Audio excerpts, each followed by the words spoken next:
ملګرو زما چینل ټیکنیکل افضل سبسکرایب کړئ او د بیل پایکن یې کلیک کړئ ولې چې زما هره ویډیو تاسو ته په ټایم در ورسیږي. امید لرم تاسو ټول به ښه روغ او جوړ یاستئ.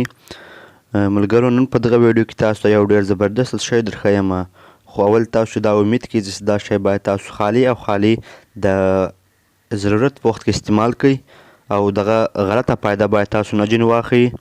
نو دا د شی ده ستاسو به کتلی وي، ستاسو کله د یو ملګري موبایل در واخلئ بیا په هغه کې د ګالري ته لوک ور لګولی، پاسورډ یې ور لګولی، نو لاین میمري ته پاسورډ ور لګولی نو بیا ته نه د هغه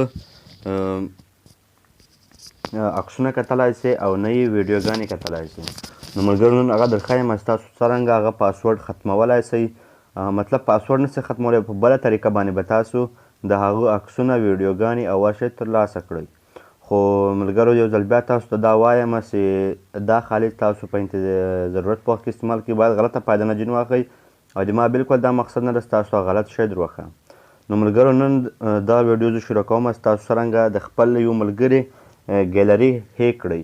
مطلب ما ډېر د ملګري لیدلي چې هغو میمري ته هم پاسورډ ور لګولی او کله ګالري ته هم پاسورډ ور لګولی، نو هغه ته موږ د ده تصویران او هغه نسو کتلی ویډیوګانې، او دا کوډ تاسو هلته هم استعمالولی سئ که د تاسو میمري ته پاسورډ لګېدلی او تاسو موبایل ته ور واچوئ او یو مخته تاسو پاسورډ لګولی او اوس بېرته د چې ایر سوی، نو هغه طریقه دغه به طریقه باندې تاسو هغه هم کتلی چې څرنګه د هغه د هغې میمري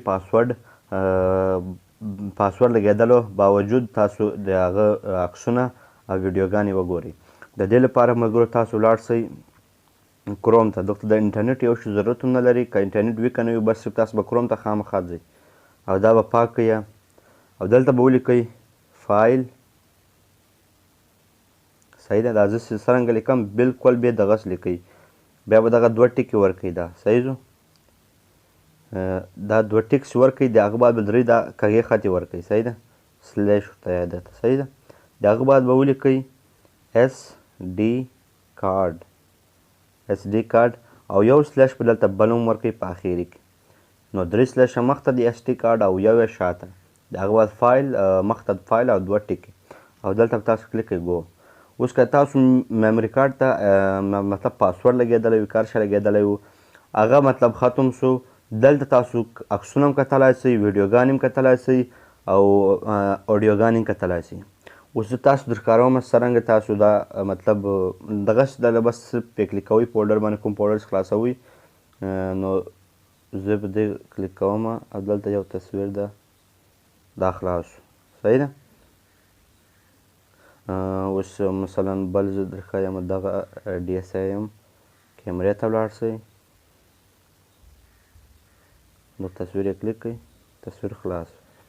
نو ملګرو دلته تاسو وینئ چې هغه ټول د موبایل تصویرونه او ویډیوګانې زه درښکاروم چې ویډیوګانې شته که نه شته پکې. خالی ده دا خو ملګرو زه تاسو دا شی درښیم چې هغه بالکل کار کړي او درواغ نه وي. نو د دې بعد تاسو دا امید هم کړئ چې تاسو زما چینل سبسکرایب کړئ او زما داسې نورې ویډیو هم تاسو ته در ورسیږي. نو زه تاسو اوس ویډیو هم درښکاروم چې ویډیو څرنګه پلی کوئ.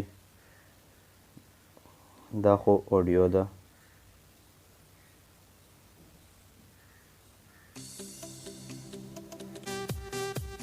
صحیح ده.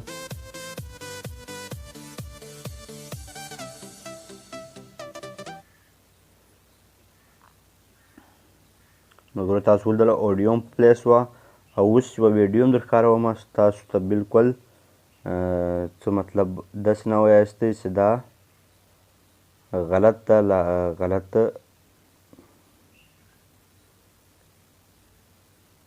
دا ملګرو ویني دا ویډیو هم ده، دا ویډیو هم پلی کوي. نو ملګرو امید لرم دا به تاسو خوښه سوې دا ویډیو او طریقه به مې زده کړې څرنګه د یو چا د موبایل د اس ډي کارډ یعنې میمري کارډ او که د دغه ګالري ته پاسورډ ورلګولی تاسو څرنګه خلاصولی سئ او څرنګه د هغه تصویرونه او ویډیوګانې او اډیوګانې کتلی سئ. ملګرو یو ځل بیا د اخر ور تاسو دا امید کیږي ستاسو دا باید صرف او صرف د ضرورت په وخت کې استعمال کړئ او غلطه فایده نه ځینې واخلئ. نو امید لرم دا ویډیو تاسو خوښ سوي او ملګرو د نورو ویډیوګانو لپاره زما چینل ټیکنیکل افضل دغې ویډیو لاندې ټیکنیکل افضل نوم باندې کلیک کړئ دلته تاسو نور ویډیو هم کتلی سئ او د ما چینل سبسکرایب کړئ چې زما نور ویډیو تر تاسو پورې په ټایم در ورسیږي. مننه. د الله په امان.